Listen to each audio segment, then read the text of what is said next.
Welcome to Coruzant Technologies, home of the Digital Executive Podcast. Welcome to the Digital Executive. Today's guest is Yuval Shuminer.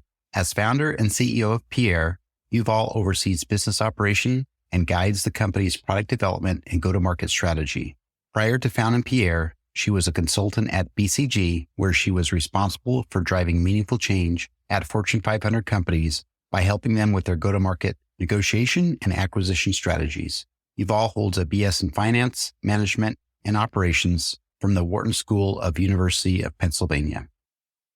Well, good afternoon, Yuval. Welcome to the show. Thank you so much for having me, Brian. It's really my pleasure to be here. Absolutely. Thank you. And I'm so excited to start this podcast today. Again, getting to meet somebody new, sharing their story with our audience is just something that really gives me a lot of joy. So thank you. And jumping into your first question, Yuval, could you share with us what drew you to a career in consulting at Boston Consulting Group and how your experiences there shape your approach to business operations and strategy? Yes, absolutely. So if you've ever done a consulting case study as part of recruiting prep for consulting, how it works is basically you're presented with this scenario, which is a business problem that the consulting company has worked on in the past.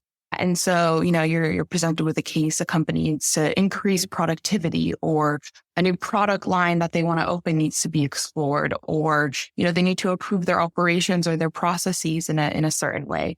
And so, most people go into these cases as part of the recruiting process. They see them as intimidating. They see them as one of the most difficult part of the process. But, I knew I was drawn to a career in consulting very early on, because even as part of the recruiting process, I really enjoyed every single case I did.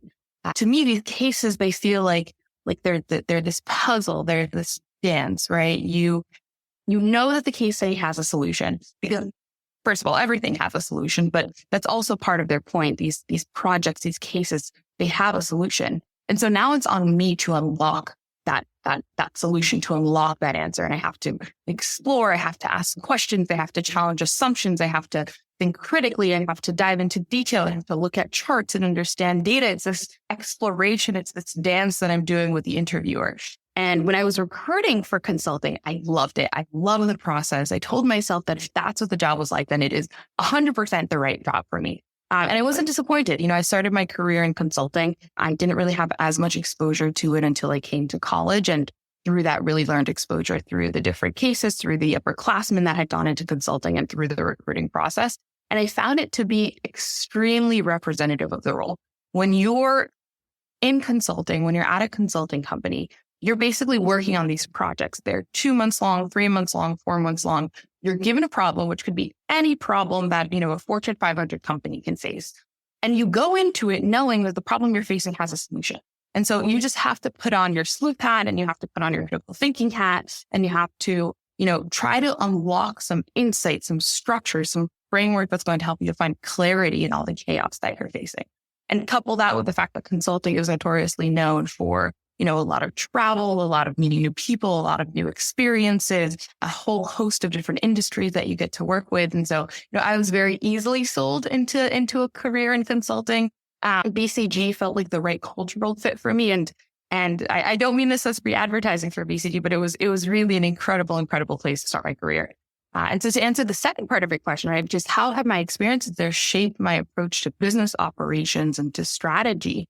I think consulting has significantly influenced how I approach business and how I approach our company, Pierre, because, Pierre is a company as a whole, and then every product feature, every new distribution channel, every, HR or resourcing question as we scaled, it's like an independent consulting case, right? You go into it, you understand the context, you gather information, you ask a ton of questions, you explore all the possible options, you consider trade-offs and priorities, and then you make a decision and align on the best possible path forward. And so, very much, I think, similar experiences, similar ways of approaching problems that I did at BCG that I do now leading Pierre.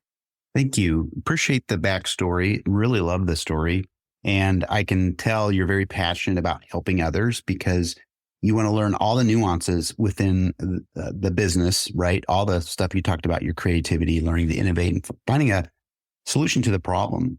Really do appreciate that. And I can see where this has led you to the path that you've gone here with your business. And we're going to jump into that right now. So Yuval, transitioning from a consultant to a founder and CEO is a significant change. What inspired you to start Pierre, and what gap did you aim to fill in the market with your company? Yeah, Pierre was very much founded out of my own experiences. When I graduated college, I moved to New York City as this bright-eyed, bushy-tailed 21, 22-year-old. I worked really hard to get a job that I was really proud of, right? And I moved to the big city for the first time. I grew up in a suburb in Florida. And so I was enjoying life, right? I was, going out to eat and meeting up with friends, and I was paying way too much, copious amounts of money for this 4-bedroom, 1-bath in Times Square. And for those of you who aren't from New York, Times Square is an incredible place to visit. It is not where you want to live if you live in the city. And so, really was constantly facing these questions about, what can I afford? What do I want to do? Is the rent that I'm paying for my New York City apartment, does that make sense? Should I move somewhere else? Is that money better saved? Is that money better invested in my contributing my resources in a way that's creating value in my life, right? How are people like me saving every month? I buy, an $8 coffee on the way to work every morning. Is that outrageous? Or is that worth it? If that coffee makes me happy in the morning, is it okay for me to spend money on it? Right. And so I really entered this new experience as a new college grad with all of these different questions about, how can I evaluate my priorities? How can I understand what's creating value for me in order to determine where I should allocate my resources? And in this case, resources meaning money. How can I allocate my money in order to create the most value for me in the future?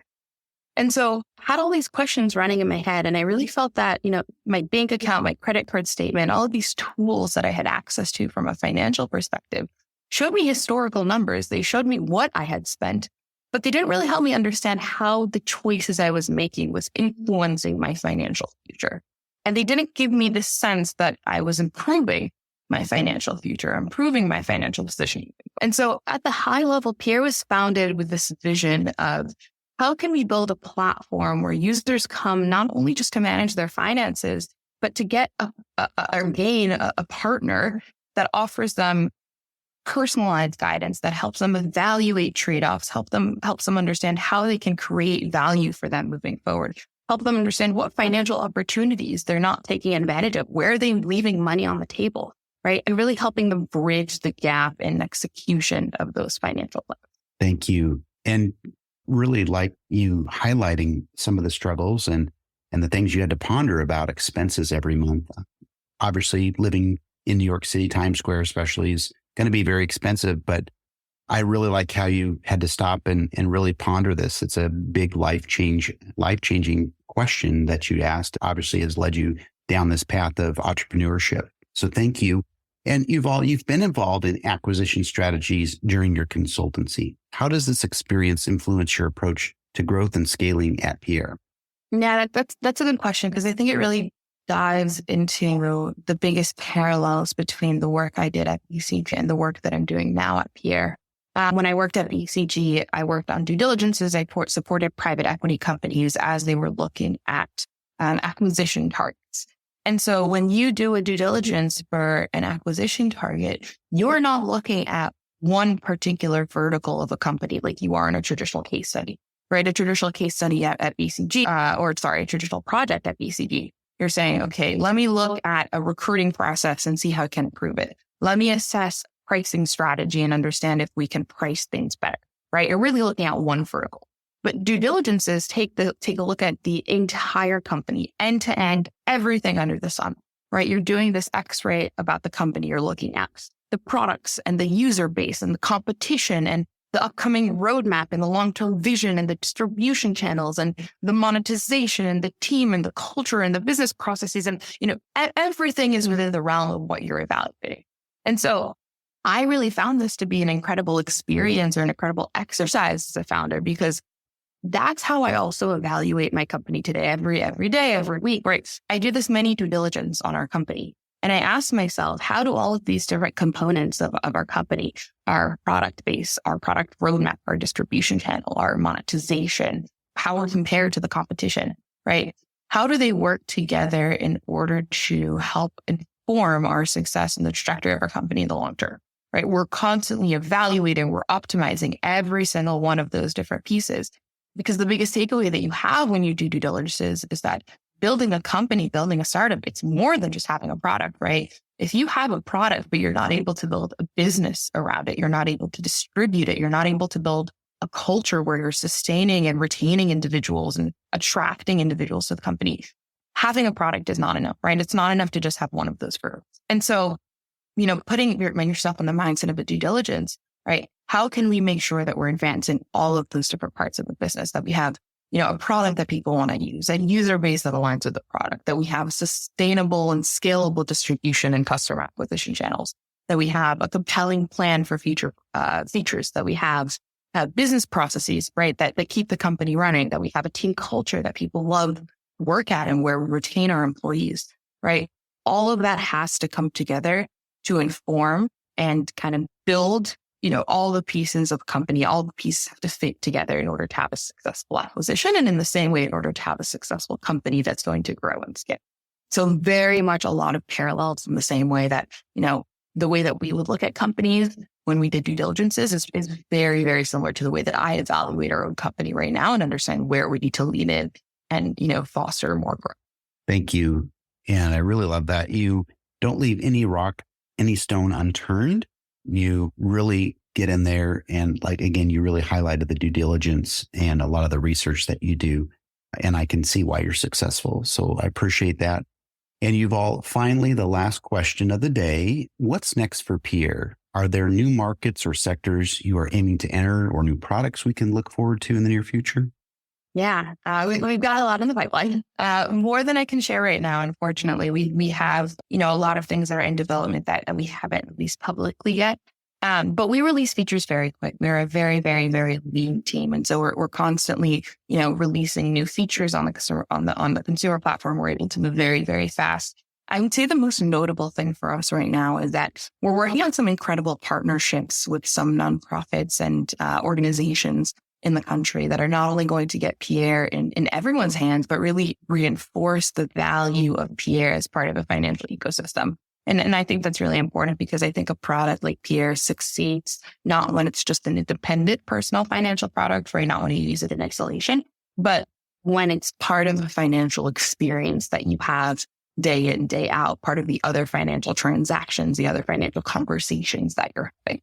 And so, we're really big on partnerships. We're really excited to continue to distribute and create impact and help people gain control of their finances in the future. Thank you. That's awesome. And I appreciate that. And I do like to keep tabs on entrepreneurs and their journey. And so I'll be definitely following you very closely on this, Yuval. And may have to have you on the podcast here in the next 6-12 months, but certainly love what you've talked about today with our audience. And I'm certainly going to be excited to get this out to the public. Yuval, it was such a pleasure having you on today. And I look forward to speaking with you real soon. It's great to be here. Thank you, Brian. Bye for now.